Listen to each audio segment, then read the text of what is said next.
The hospital's night wing was supposed to be silent, but the voice on the 911 line trembled with something far worse than an emergency shift. "Please, you have to send someone. They're not breathing. None of them." In the background, the dispatcher could hear the echo of a hallway, the hollow ring of shoes on linoleum, the soft mechanical hum of hospital vents. "How many?" the operator asked. A pause, then a whisper like someone trying not to believe their own words. "All of them. All 15. By the time the first responders arrived, the conference room lights were still on, the long table littered with untouched notepads and mugs gone cold. 15 nurses lay slumped in their chairs or sprawled on the floor, their blue scrubs still neatly pressed, their name badges glinting under the harsh fluorescent light. At first glance, it looked like they had simply fallen asleep mid-meeting until the paramedics checked for pulses and found nothing. Somewhere in the building, the man who had called them here wasn't among the dead. And that absence was the first sign that this was no accident. This is true crimes altar, where every sin is punished, every betrayal has a cost, and every soul must answer to the truth. Like, comment, and subscribe, because these are the stories the guilty prayed would stay buried. 12 hours earlier, Dr. Adrian Cole walked through the same hospital corridors with the air of a man untouchable. Tall, mid-40s, salt and pepper hair neatly parted, dark eyes sharp as scalpels, his very presence commanded respect. Patients called him a miracle worker. Nurses trusted his decisions without question. But beneath that polished exterior, something had been gnawing at him for weeks. A secret. A woman. And now, a child. Her name was Liana Brooks, 29, with warm brown skin, almond-shaped eyes, and a quiet resilience that had drawn him in during her recovery from a minor surgery 2 months ago. She'd been his patient for only a short time, but late-night check-ins turned into long conversations into touches, and touches into a line crossed he could never uncross. Now, Liana was pregnant. And in her voice, when she told him, there was no shame, only a trembling certainty that he deserved to know. He had smiled that day, told her they'd talk soon, but the moment she left his office, panic had lodged itself in his chest. The child was his. There was no denying it. And if word spread, everything he had built, his career, his reputation, his marriage, would crumble. Adrian's fear metastasized into something darker when he overheard 2 nurses in the break room whispering about Liana's pregnancy. "She swears it's someone important," one said, chuckling softly. "Someone who shouldn't be anywhere near her like that." "You think it's true?" the other asked. "We'll find out soon enough." That was the moment the fear twisted into resolve. When pride fears exposure, it will often dress its cowardice in the armor of destruction, believing that if it erases the witnesses, it erases the truth. Later that night, Adrian sat at his desk, fingers steepled, eyes fixed on the clock. He knew exactly who had been on duty the night of his first late meeting with Liana, who had seen them laugh together in the hallway, who might connect the dots. He counted them, 15 in total. He drafted an email under the hospital letterhead, "Urgent staff meeting. Mandatory, tonight at 9 p.m. Critical patient safety update." His tone was clipped, professional, urgent enough that no one would think twice about showing up. And no one did. The following day, the hospital bustled as usual. No one knew the summons had been sent. No one except Adrian and the 15 women who, by nightfall, would unknowingly walk into a trap designed by the man they had trusted most. Adrian leaned back in his chair, rehearsing his calm voice, the precise look of concern he would wear when the first body hit the floor. He had always been meticulous in surgery. Tonight would be no different. By midday, the hospital hummed with its usual rhythm, orderlies wheeling patients to imaging, the distant chime of monitors, the muted rush of gurney wheels on tile. Adrian moved among it all like a conductor, issuing instructions, pausing to offer reassuring smiles, keeping his tone measured and warm. No one would have guessed that beneath the surface of this polished composure, he was tightening the noose on 15 unsuspecting women. In the cafeteria, he passed 2 of the nurses on his list, their heads bent together over lunch trays. He caught just a fragment of their conversation, enough to hear his own name, enough to know the rumor had traveled further. One looked up and smiled at him, that natural smile nurses give to a doctor they trust, and it made his stomach twist, not with guilt, but with a sharper determination. He returned to his office, locking the door before reaching into the bottom drawer of his desk. From beneath a stack of old case files, he retrieved a small amber bottle, unmarked. The poison inside was something he had acquired quietly, under the guise of medical research. A substance so potent, it needed only the smallest dose to silence a body within minutes, and it would leave no trace detectable in a standard tox screen. He weighed the bottle in his palm, feeling the cool glass against his skin. In surgery, precision was his art. Tonight, that same precision would decide life and death. Around 7:30 p.m., the last traces of daylight bled from the windows, and the hospital's night crew began to settle in. Adrian's email had reached all 15 nurses by then. Most had responded quickly with short confirmations. "I'll be there. Understood. See you at 9." The replies gave him a strange, hollow satisfaction. Each message felt like another door closing behind them. In the staff lounge, two more of the women chatted about how unusual it was to have such a late meeting. "Maybe there's been a policy change," one suggested. The other shrugged. "Better not be about budget cuts again." They laughed softly. That laughter, light and trusting, would echo in Adrian's mind long after the night was over. At 8:45 p.m., he entered the conference room. The long rectangular table gleamed under the fluorescent lights, lined with neatly placed mugs and a tray of steaming tea. He had prepared it himself under the guise of hospitality, a thoughtful touch for tired staff. In each cup, he had measured a precise amount of the toxin, dissolving it completely into the dark liquid. There was no bitterness, no telltale scent, only warmth and comfort waiting in ceramic. One by one, the nurses arrived. Blue scrubs, id badges swaying, the faint scent of antiseptic clinging to them. They greeted him warmly, some making small jokes about the late hour, others already sipping from the mugs. Adrian's smile never faltered as he moved around the table, nodding, thanking them for coming on short notice. The chairs filled quickly, the room buzzing with quiet chatter. At exactly 9 p.m., he closed the door. He began his presentation in that same calm, deliberate tone that had made patients trust him for years. He spoke of safety protocols, of recent incidents at other hospitals, of the need for vigilance. But as the minutes passed, eyes began to glaze. Hands trembled faintly. A few frowned, confused as though struggling to keep up with his words. The first to slump forward was Nurse Elaine Parker, 43, mother of 3, known for her quick laugh and steady hands in emergencies. A chair scraped sharply against the floor as another nurse stood, swaying. Then another. The chatter of moments ago dissolved into gasps, coughing, the dull thuds of bodies hitting the floor. Adrian stepped back, letting the chaos unfold. 15 women, each collapsing in turn, the life draining from their eyes before they even understood why. And still, his expression remained fixed, concern etched just enough to pass for shock if anyone walked in. If you're enjoying this video, kindly do us a favor and subscribe to our channel. Share and like this video. It's free and won't cost anything, but it helps and encourages us to grow and do more. Thank you for your kindness, and back to the video. By 9:08 p.m., the room was silent except for the hum of the overhead lights. He looked over the still forms, his breathing slow and even. In the quiet, he reached for the door handle, rehearsing the next part of his escape. He would leave as though nothing had happened, vanish before questions could be asked.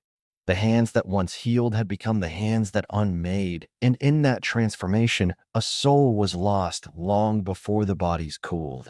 Adrian stepped into the hallway, the conference room door clicking shut behind him like the seal of a tomb. The harsh fluorescent light of the corridor washed over him, sterile and unfeeling, hiding the truth of what lay just beyond that thin slab of wood.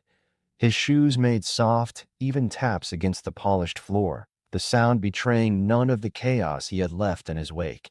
He passed an orderly pushing a supply cart, a young man who glanced up with a friendly grin. "Meeting over already, Doc?" the orderly asked casually. Adrian's lips curved into a faint smile, smooth and practiced. "Just wrapping up. he said, voice steady, the lie sliding from his mouth as effortlessly as breath. He moved toward the rear service exit, one of the few doors that would take him out of the building without passing the main reception. His keycard slid through the lock with a soft beep, and the door swung open to spill cold night air across his face. He inhaled deeply, a man savoring freedom, or so he told himself. In truth, the air tasted metallic, like the echo of his own deeds clinging to his lungs. He stepped outside, the darkness swallowing him, his shadow stretching long and thin under the dim security lights. He had planned for this moment, the change of clothes in his car's back seat, the burner phone in the glove box, the cash envelope under the driver's seat. If he timed it right, he would be halfway to another state before the morning shift realized what had happened. Across town, Liana Brooks sat cross-legged on her couch, a blanket draped loosely around her shoulders. She had tried to call Adrian twice that evening, her thumb hovering over his name in her phone. Both calls went unanswered, sent to voicemail after 3 rings.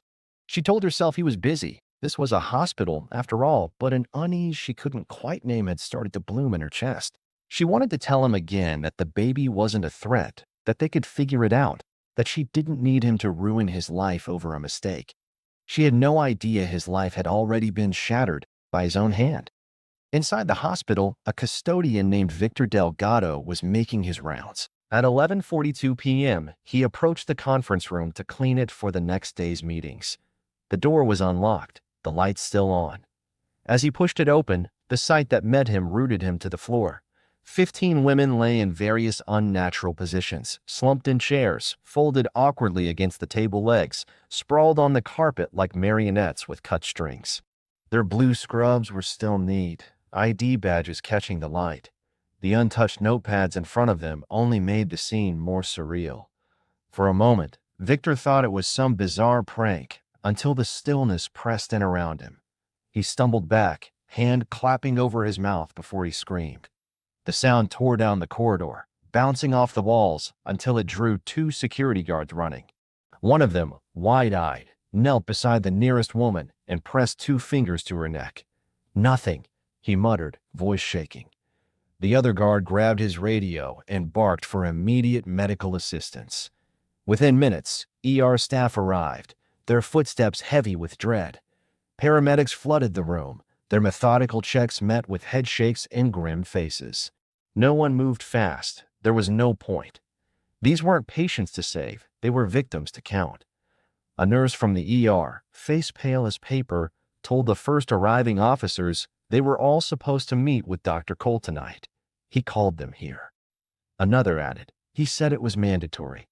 All 15 of them came. The words traveled quickly, each repetition of his name another thread in a tightening noose. Detective Harold Gibbons arrived shortly after midnight. Tall, broad-shouldered, his presence commanded silence. His eyes scanned the room in a slow, deliberate sweep.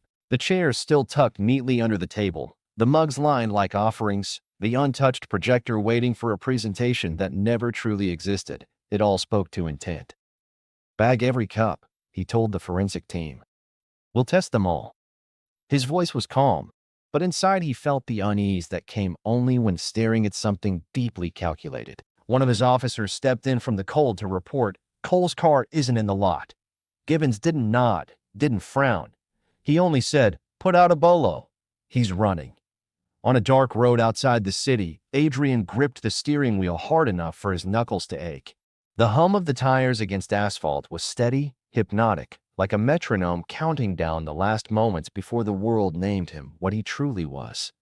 He told himself he had acted to protect what mattered, that he had removed a threat. But in the quiet of that unlit highway, he felt the faint tremor of something worse, the realization that the threat had never been those women. It had always been the man in the driver's seat. Back at the hospital, Detective Gibbons stood in the conference room doorway, the air heavy with antiseptic and loss. He had seen rage killings, crimes of passion, even greed-fueled murders, but this was different. This was the work of someone who believed their hands could decide who deserved tomorrow. And for that, Gibbons knew Adrian Cole's freedom was already over. Adrian didn't take the interstate right away. He veered onto a smaller highway, the kind lined with dark stretches of forest that swallowed headlights whole. His mind played and replayed the last hour at the hospital, every detail locked in sharp clarity, the faces as they arrived, the sound of mugs set on the table, the moment when the first body slid sideways in her chair. He told himself it had been necessary, that once those nurses were gone, so too would be the threat to his career, his name, his future. But the silence in the car felt heavier than the air in that room after the last breath had been drawn. His phone buzzed in the cup holder. For a split second, he considered ignoring it, but when he glanced down, the name Liana glowed on the screen. He hesitated, then let it go to voicemail. If he heard her voice now, her soft, trembling tone, something inside him might falter, and he couldn't afford that. At least, that's what he told himself. 100 miles away, he imagined, life would start fresh. A new clinic, a different city, another name. But what he didn't realize was that his exit from the hospital hadn't been as clean as he thought. The security cameras in the hallway had caught him leaving the conference room at 9:10 p.m., his face calm, his pace steady. The timestamp matched perfectly with the estimated time of death given by the paramedics. Detective Harold Gibbons now had more than witness statements. He had visual proof Adrian had been the last person to see those 15 women alive. Forensics worked quickly. The mugs were bagged and rushed to the lab, where chemical analysis confirmed the presence of a fast-acting, plant-derived toxin, the kind used in rare medical studies, accessible only to certain physicians with clearance. The database showed that Dr. Adrian Cole had signed out a sample of that same compound 6 months earlier for research purposes. It was a perfect match. By morning, Adrian's face was plastered across news broadcasts. Doctor wanted in connection with mass poisoning ran in bold across every channel. The hospital released a statement expressing grief for the loss of their nurses, calling it a tragedy that has shaken the very foundation of our institution. Among the photographs shown on TV were the victims, smiling, full of life, caught in moments of joy now frozen in memory. Liana saw the news just before sunrise. Her hand flew to her mouth, the phone slipping from her fingers to the couch. She felt the room tilt, her chest tighten. The man she had trusted, the man she had loved, was not the victim of rumor. He was the architect of a massacre. She sat in stunned silence, the realization settling over her like ice. If this was what he did to protect a secret, then she had been closer to danger than she had ever known. Meanwhile, Adrian stopped for gas at a quiet roadside station. He kept his hood up, eyes down, moving quickly, but a man at the next pump glanced at him, then back at the small TV in the station window where Adrian's mugshot had just flashed during a breaking news segment. The man's gaze lingered a second too long. Adrian felt it. His heart quickened, though his face remained neutral. He paid in cash and pulled away before the attendant could say anything. But the attendant, uneasy, made a quick call to the police. Within minutes, a BOLO update went out. Suspect cited at Highway 23 fuel station, headed northbound. Back at the hospital, Detective Gibbons coordinated with state troopers to set up checkpoints along major routes. He didn't believe Adrian had the nerve to stay on small roads forever. Sooner or later, he'd need a highway, and when he did, they'd be ready. The chase was no longer about finding him. It was about cornering him. When justice begins its pursuit, no disguise is strong enough, no road long enough to outrun the truth. Adrian's hands tightened on the steering wheel as dawn began to creep over the horizon, painting the sky with pale streaks of gray and gold. He had driven through the night, his mind a churn of calculations, how far he could get before the police closed in, which roads were least patrolled, where he might vanish completely. But with every passing mile, a low hum of unease throbbed in the back of his skull. He told himself it was fatigue, yet deep down he knew it was the shadow of inevitability stretching closer. At 7:12 a.m., a state trooper spotted his vehicle merging onto Highway 41. The trooper kept a measured distance, radioing in the sighting. Within minutes, unmarked units began to fall into position, surrounding him like wolves stalking prey. Adrian noticed the sudden increase in vehicles pacing him, a sedan in his blind spot, another just ahead that seemed to match his speed. His pulse quickened. He veered onto an exit ramp, thinking he could lose them on smaller roads. But as he reached the top of the ramp, two more cruisers appeared, blocking the way forward. Red and blue lights erupted all around him. His options narrowed to one: run on foot. Slamming the car into park, he bolted across a shallow ditch and into a stretch of woods, branches clawing at his clothes. The officers gave chase, their shouts cutting through the morning stillness. His lungs burned, his legs ached, but adrenaline kept him moving until a root snagged his foot, sending him sprawling into the cold, damp earth. Hands grabbed him before he could recover, forcing his arms behind his back. The sharp click of the handcuffs was louder than the panting of the men who had caught him. Back at the station, Adrian sat in an interrogation room, his clothes streaked with mud, his hair disheveled. Detective Gibbons entered with a folder under his arm, setting it down with deliberate weight. He didn't sit right away. He let the silence stretch until Adrian looked up, his eyes guarded but defiant. "You summoned them," Gibbons said finally, his voice low but edged with steel. 15 women who trusted you. You poured their tea yourself, and you watched them die." Adrian's jaw tightened. "I don't know what you're talking about." Gibbons opened the folder, sliding photographs across the table, images of the conference room, the mugs, the security footage of Adrian leaving at 9:10 p.m. "You do," Gibbons said. "And when you tell the court, they'll call it murder. I call it a massacre." For the first time, something in Adrian's expression flickered, just a hairline crack in the mask. Gibbons leaned in slightly. "Why? They were your colleagues, your friends." Adrian's gaze dropped to the table. "They weren't my friends," he said quietly. "They were a threat." The words hung in the air, heavy with the chill of a man who saw life only through the lens of his own survival. The next days blurred into a whirlwind of media coverage, charges being filed, and witness interviews.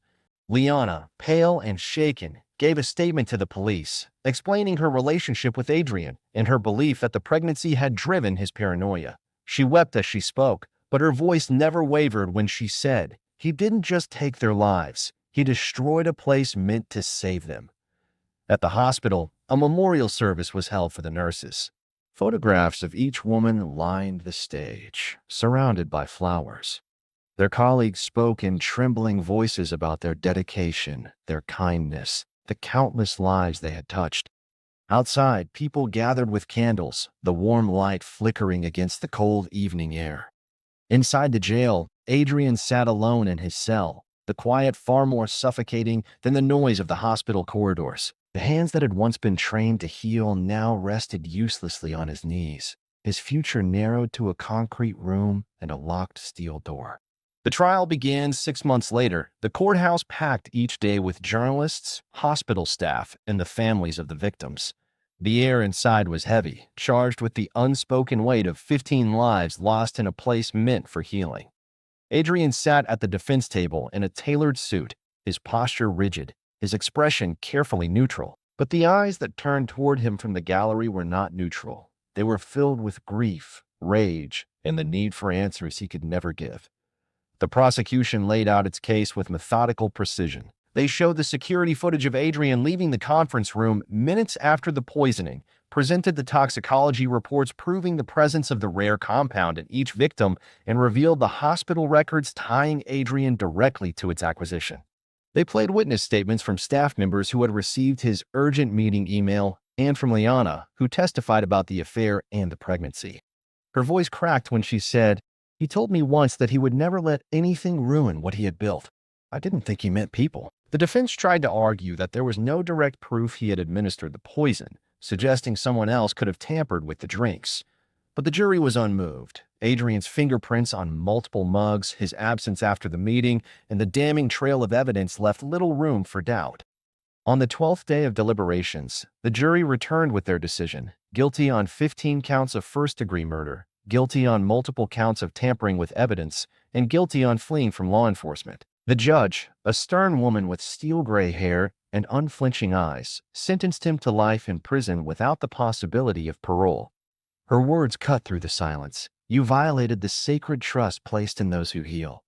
You turned a place of safety into a graveyard. For that, you will spend the rest of your life behind bars." Outside the courthouse, the families embraced one another, tears of relief mixing with the lingering ache of loss. Reporters swarmed for statements, but most declined to speak, preferring to return to the quiet mourning of their loved ones. Inside his cell, Adrian sat on the narrow bed, the orange of his prison uniform stark against the dull gray walls. The days ahead stretched endlessly before him, a lifetime in which the only sound of his own making would be the echo of choices he could never undo. At the hospital, a memorial wall was unveiled, etched with the names of the 15 nurses. Their photographs hung beneath, smiling as if still walking the halls, still answering calls, still saving lives. Colleagues and patients left flowers, letters, and candles. The hospital vowed to honor them by strengthening safety protocols and creating a scholarship in their memory for aspiring nurses. In the end, no act of violence can truly erase the light of those it tries to extinguish. The darkness only deepens the memory of their brightness and deepens the shadow over the one who brought it. Tell us what you think about this case in the comments, and don't forget to subscribe for weekly true crime episodes. And let us know where in the world you're watching from. We'd love to hear your voice.